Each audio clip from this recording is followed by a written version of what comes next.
More than 10 billion people. Over 7,000 languages spoken. 90 million songs. 42 billion fruit trees. 900 zettabytes of data. 90 million beehives. 6 million dentists. 142 million square kilometers of protected park. And one city.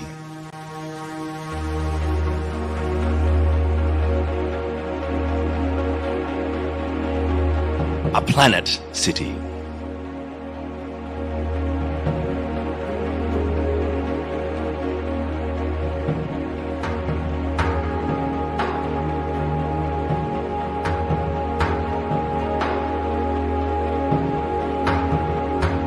What I've just described is my thought experiment for this world called Planet City.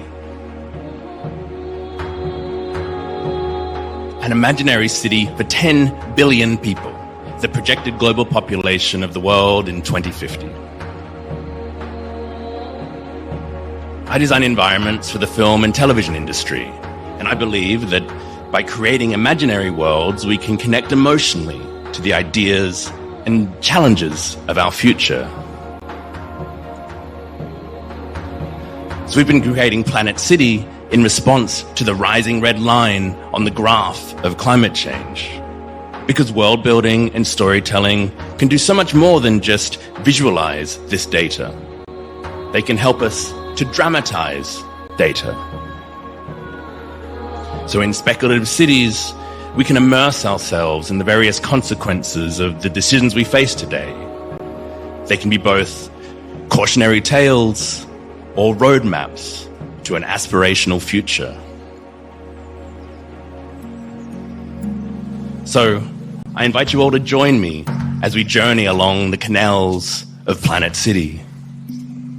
If we listen, we can hear the hum and crackle of flickering blue and red LEDs as they illuminate the lower reaches of the city's farm fields.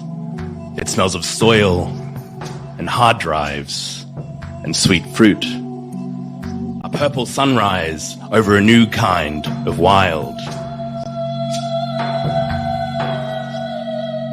So 5 years ago, seminal biologist Edward O. Wilson proposed a new world he called Half-Earth, a plan to stave off mass extinction by devoting half the surface of the Earth completely to nature, and then consolidating human development to the other half that would remain. And this is where the speculation of Planet City begun. And as we started to visualize and design this radical reversal of our planetary sprawl, we soon realized we could actually go much further.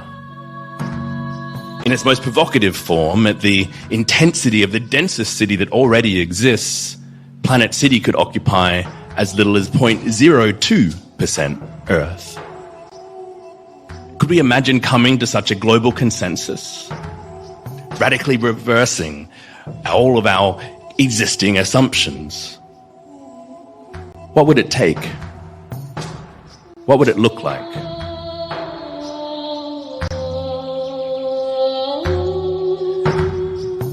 So our Planet City would allow us to surrender almost the entirety of the globe to nature, to return stolen lands and rewild in our wake.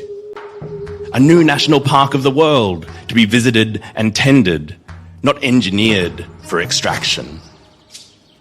The invisible lines that once divided us would fade beneath this planet of trees. In the streets of Planet City, we can prototype some of the necessary lifestyle changes that might be required in order for us to sustain human life. We can explore how such a new world could evolve, not in a singular forced move, but perhaps in a slow, multi-generational retreat from the world we once knew. To build Planet City, we could remine our old cities rather than virgin ground. No new resources would need to be consumed or extracted to build this city.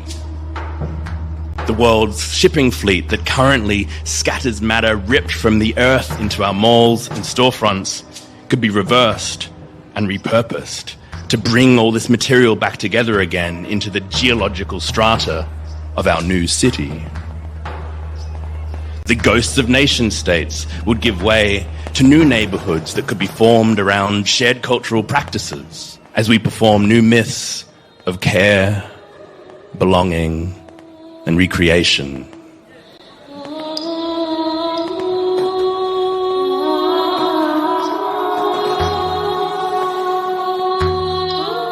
If we were to map all the world's celebrations onto a calendar, then we realize that running through Planet City would be this continuous festival procession, dancing across a 365-day loop. Each day, amongst the flittering confetti, it would intersect with a new carnival or culture, endlessly cycling through new colors, costumes, and cacophonies. And to design the systems of Planet City, we traveled to and filmed all of the mega-scaled renewable energy and agriculture sites that currently exist around the world today.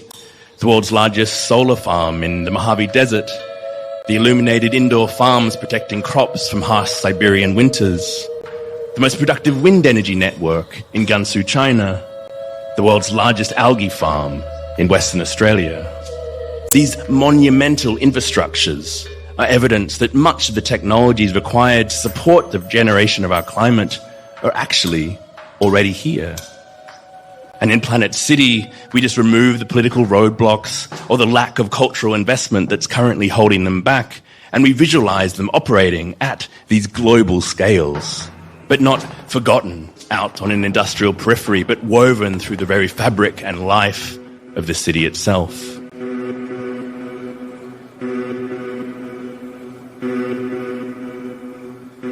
So before dawn breaks in Planet City, thousands of autonomous cleaning blades squeak along the solar fields.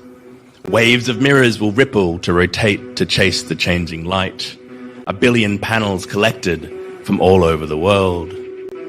And the batteries of Planet City will be alive with fish and pink algae, as excess wind and solar power will be used to pump water through the canals to high-altitude holding lakes in the city's upper floors. Power will be stored here as potential energy, rather than resource-intensive lithium batteries. And tides rise and fall as the lights glow and turbines spin. So although wildly provocative, imaginary worlds can be grounded in the real science and technology of the present moment, meaning we can project ourselves into these futures. What would it be like to live here, to fish amongst the city battery lakes, to follow the seasons up through the towers, collecting honey with the Planet City beekeepers, to fall in love amongst the pink algae blooms before harvest? So Planet City is not a proposal, however. It's a provocation. It's a thought experiment that shows us we don't need to tread so hard across the earth. Because if we can get these systems working at this scale of 10 billion, then the only thing stopping us rethinking and consolidating our existing cities is ourselves, our own politics and prejudices, biases and blind spots. So in many ways, all of us have been living in a planetary scaled city all along. We have urbanized our planet from the scale of the cell to the tectonic plate. Planet City is both entirely fictional, but also already here. Simultaneously a challenging image of a possible tomorrow and an urgent illumination of the environmental questions that are facing us today. So, at the end of our journey, as we've been wandering through this sci-fi safari through Planet City, we will return to where we first started, to look back on our own cities again, but with new eyes. This journey has been a call to actively visualize our possible futures, imaginary worlds in which we can collectively shape where we all might want to go next.